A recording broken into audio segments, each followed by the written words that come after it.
Salut tout le monde, c'est le football à l'aveugle, très content de vous retrouver pour une nouvelle vidéo. C'est la fin de ce match entre le PSG et Brest qui s'est terminé sur une victoire 3-1 du PSG, doublé d'Ousmane Dembélé, qui justifie le titre du coup, et but de Fabian Ruiz pour le PSG, Dembélé, Ruiz, Dembélé, voilà dans l'ordre les buts parisiens, et Del Castillo sur penalty pour les Brestois. On va passer un petit peu en revue cette rencontre, et on va commencer par le côté collectif de la chose avec un bon match pour moi du PSG en termes collectifs. Il n'y a pas trop eu de comment dire d'individualité, de mecs qui ont fait les différences tout seuls, qui ont voulu dribbler tout le monde et essayer d'y aller tout seul en solo. Donc c'est plutôt cool, ça a joué assez collectif. De toute façon, j'allais dire j'aime bien, mais oui, j'aime bien, mais ça date d'il y a longtemps. Le côté droit, Hakimi Dembélé, est encore une fois extrêmement bon, avec Lee Kangin qui vient se greffer parfois, qui des fois vient se greffer à gauche, avec Mendes Barcola, où j'ai eu un petit peu plus de mal par contre, là, sur ce côté-là. Mendes Barcola, ils ont un petit peu de mal à se trouver. Pour moi, c'est les deux qui sont sortis un petit peu de leur match. Et c'est ce côté, en fait, c'est même le côté gauche tout court parisien, je trouve, qui est un petit peu sorti de son match là, parce que, je sais pas, on n'avait pas vu de grande différence de la part des deux. Mendes a eu un petit peu de mal sur son côté gauche défensivement. Offensivement, ça a été beaucoup mieux, mais il n'a pas su trouver d'automatisme avec Barcola parce que Barcola, c'était offensivement que ça allait pas et défensivement non plus. Après, Barcola va faire un match terrifiant, mais Barcola, tu sentais qu'il manquait quelque chose. Et Mendes pouvait apporter peut-être ce grain de folie offensivement parce qu'il n'était pas dégueulasse offensivement, mais tu n'avais pas Barcola qui venait le soutenir, donc malheureusement, il était un petit peu tout seul, Mendes. C'est pour ça qu'il essayait de venir chercher Asensio, tout ça, mais ouais, c'était un peu quand même un peu compliqué. Et défensivement, Mendes, il est auteur de la faute sur Del Castillo, donc il se loupe sur ce coup-là. Mais à part ça, non, franchement, Mendes n'a pas fait un mauvais match. Barcola, pareil, ouais, c'est ça, tu sens que c'est pas un mauvais match, tu sens que c'est juste, c'est un mauvais match, mais tu sens que c'est pas le début de quelque chose de sombre. On sait ce dont est capable Barcola, donc voilà, c'est juste qu'il est passé à côté de ce match-là, il n'était pas dedans, et puis voilà. C'est juste qu'il n'était pas dedans. Mais le côté droit, Hakimi Dembélé, c'était très bien. Dembélé, bon, pas besoin d'en parler, on sait très bien ce qu'il a fait, on sait très bien aussi. Je trouve qu'il tente beaucoup plus Dembélé, il y croit beaucoup plus. Et c'est ça qui est cool. Avant, il tentait, mais déjà, c'était des gros ratés qui tentaient, qui faisait en plus Dembélé. Là, il envoie des bonnes frappes, même si ça passe pas, c'est pas non plus des énormes ratés. En plus, souvent, ça passe. Il s'offre un but contre la Belgique avec la France lundi dernier. Là, un doublé carrément contre Brest. Donc, le côté finisseur d'Ousmane Dembélé, il est bien revenu. Et ça, c'est cool à voir. Maintenant, au niveau des centres, il va falloir qu'il travaille ça par contre. C'est con parce qu'avant, les centres de Dembélé étaient très bons, mais les frappes étaient pas ouf. Maintenant, c'est l'inverse. Les frappes sont super, il met beaucoup de buts. Par contre, les centres, c'est beaucoup plus compliqué là pour Ousmane Dembélé. Je trouve qu'il n'arrive pas à combiner les deux. C'est soit l'un, soit l'autre. Mais il n'arrive pas à que les deux soient au top. Achraf Hakimi, passeur décisif sur le but de Fabian Ruiz. Ça aurait pu être Randal Kolo Muani, mais je sais pas s'il laisse passer la balle volontairement ou s'il rate la balle. En tout cas, il la touche pas, ça c'est sûr. Donc voilà. Hakimi, très bon match. Fabian Ruiz aussi, très bon match. Et donc buteur en plus de ça. La défense centrale, Skriniar, Beraldo.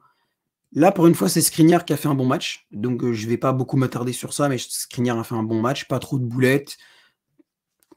Plusieurs bonnes interventions. Donc, quand Skriniar est bon, faut le dire. C'est Beraldo qui a eu un petit peu plus de mal. Il n'a pas fait un match terrifiant, mais il a un peu passé à côté de son match. Et il a fait quelques mauvaises passes. Donc bon, voilà. Il serait habitué à retrouver son poste principal de défenseur central. Il arrête enfin de jouer à gauche, là. Mais bon, tu sens qu'il est encore perfectible, Lucas Beraldo. Ça, c'est sûr. Maintenant, au milieu de terrain, le reste, Neves et Lee, on a parlé de Ruiz, on n'a pas parlé de Joao Neves et Kangin Lee. Joao Neves a fait son match. Il ne m'a pas impressionné, mais il ne m'a pas non plus énervé, donc ça va. Pas grand-chose à dire sur Neves, franchement.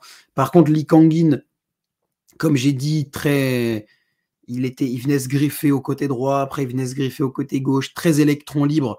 Il a pas mal apporté le danger aussi, Lee Kangin. J'aurais bien aimé qu'il soit impliqué sur un but, ça aurait été cool pour lui, ça aurait été une bonne récompense pour son match. Lee Kangin fait de toute façon un très bon début de saison, donc c'est pas vraiment surprenant. C'est dans la continuité de ce qu'il fait depuis le début de la saison, Lee Kangin. Donc, pas surpris. Et après, on a parlé de Dembélé, on a parlé de Barcola, donc il reste à parler de Asensio. Asensio qui. Bah, Asensio, j'ai eu un petit peu plus de mal. Asensio, j'ai eu un petit peu plus de mal parce qu'il fait beaucoup de ratés. Son but, en plus, il a pris leur jeu, ça, c'est pas de sa faute, mais voilà. La reprise de volée qu'il fait, il va droit sur le gardien, donc c'est un peu dommage. Il a pas mal de gros ratés, Marco Asensio, donc, alors qu'on sait qu'il est numéro 9. Enfin, quand on sait que le gars, il est numéro 9 pour ce match-là, de base, c'est un ailier droit, mais là, il est en rôle de faux 9. C'est un peu dommage de se dire qu'il a raté autant d'occasions, quoi. Mais bon, c'est comme ça. Asensio, on sait qu'il a peut-être le placement d'un numéro 9, mais le placement d'un faux 9, mais pour moi, il n'a pas la qualité de finition d'un faux 9, à mon sens. Asensio, pour moi, j'aimais bien l'option Asensio en tant que faux 9, mais il n'a pas la qualité de finition d'un faux 9, je trouve. Je trouve que, enfin, je sais pas, peut-être que je me trompe, mais je trouve qu'il n'a pas la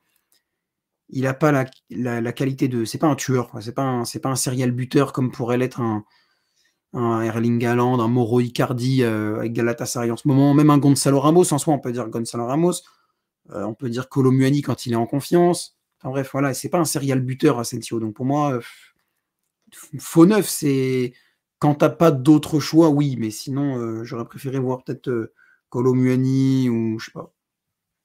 Je sais pas.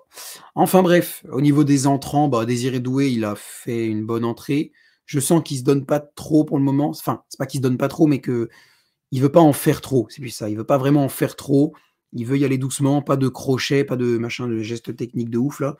Donc c'est bien, Désiré Doué, c'est une entrée en matière tranquille pour Désiré Doué. Et au niveau de Pacho, bonne entrée. J'ai pas compris qui était latéral gauche, qui était défenseur central gauche entre lui et Beraldo, mais à part ça, voilà.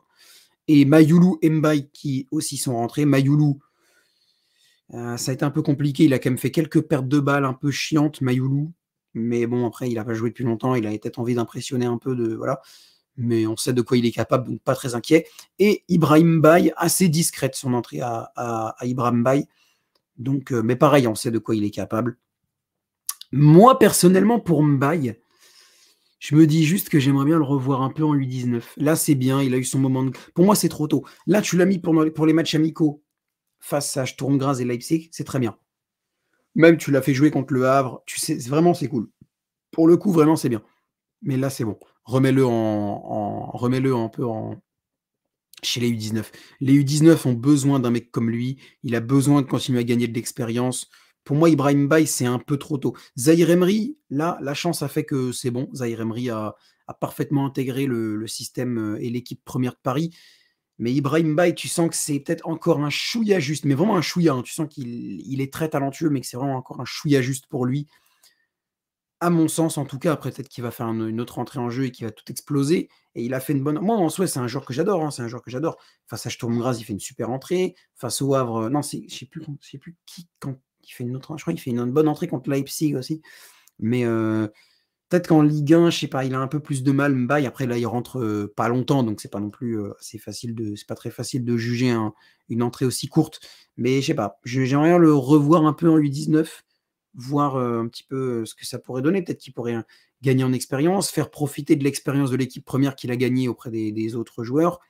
Donc voilà, moi j'attends de voir pour Mbaye ce qui va se passer. En tout cas, voilà, c'est la fin de cette vidéo, les gars.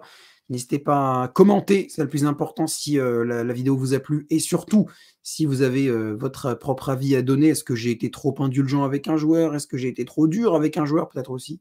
Peut-être avec Barcola. Est-ce que vous avez bien aimé le match de Barcola, contrairement à moi? Enfin bref. N'hésitez pas aussi à partager la vidéo sur les réseaux sociaux. N'hésitez pas à la liker si elle vous a plu et à vous abonner, parce qu'on approche, mine de rien, un chouïa des 1000 abonnés. Donc n'hésitez pas à vous abonner pour que le compteur grimpe quelque peu. Voilà, c'est le football à l'aveugle. Moi, je remercie aussi toutes les personnes qui étaient présentes sur le live tout à l'heure pour PSG Brest, que j'ai commenté. Et sur ce, je vous dis à bientôt tout le monde. On se retrouve demain, pour rappel, pour Girona Barça. Ce sera peut-être sur la chaîne de Benjamin ou la mienne, on verra bien. Je verrai ça tout à l'heure avec lui. Mais en tout cas, on se retrouvera demain pour le commentaire de Girona Barça, ça c'est sûr. Est-ce que ce sera sur la chaîne ou la mienne? Ça, je vous laisse surveiller dans l'onglet communauté. Salut à tous!